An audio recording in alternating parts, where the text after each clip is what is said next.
আমি বেশ ভালো আছি, খুব ভালো আছি। তুমি কেমন আছো? খুব ভালো।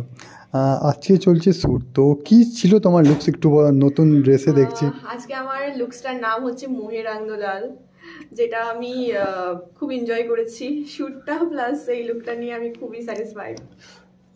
তো এটা তোমার কি নীলদার সাথে ফার্স্ট টাইম কাজ করা, এর আগেও কাজ করে? হ্যাঁ, এটা নীলদার সাথে আমার ফার্স্ট টাইম কাজই বলতে পারেন। নেক্সট টাইম আরো ইচ্ছা আছে আরো ভালো ভালো বেশি বেশি কাজ করার। আচ্ছা, তো কী কী মানে আজকে তোমার একটাই লুকস ছিল কি আর একটা লুক আছে? আপাতত তো অনেকটা লেট হয়ে গেছে, জানা নেই যে আর হচ্ছে কিনা, তো আপাতত এটাই। আচ্ছা, তো কেমন লাগলো নীলদার সাথে কাজ করে? নীল দাস শুধু না, গোটা টিম, হোল টিমের সাথে কাজ করে আমার খুব ভালো লেগেছে। এবার হোল টিমের কাছ থেকেও শুনবো আমার সাথে কাজ করে তাদের কেমন লেগেছে। আর মেকআপ আর্টিস্টদের সাথে মেকআপটা কেমন হয়েছে এটা আগে বলো। মেকআপ নিয়ে কথাই হবে না, কারণ হচ্ছে আমার যেখানে যেখানে মনে হয়েছে যে একটু প্রবলেম হচ্ছে দিদি, সেখানটা আমাকে একদম ঠিকঠাক করে দিয়েছে, একদম পুরো আমার নিজের মনের মতো। আমার মেকআপ নিয়ে কোনো রকম কমপ্লেন নেই, খুব ভালো হয়েছে। থ্যাংক ইউ দিদি।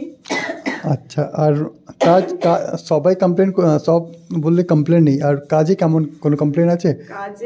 কাজের ফুটেজ এখনো দেখিনি, নিজেকে নিয়ে কি কমপ্লেন হচ্ছে না হচ্ছে সেটা বলতে পারছি না, বাট বাকি দিক থেকে সবকিছু ঠিকঠাক ছিল। আচ্ছা, তোমার নাম আর কোথা থেকে আসছো?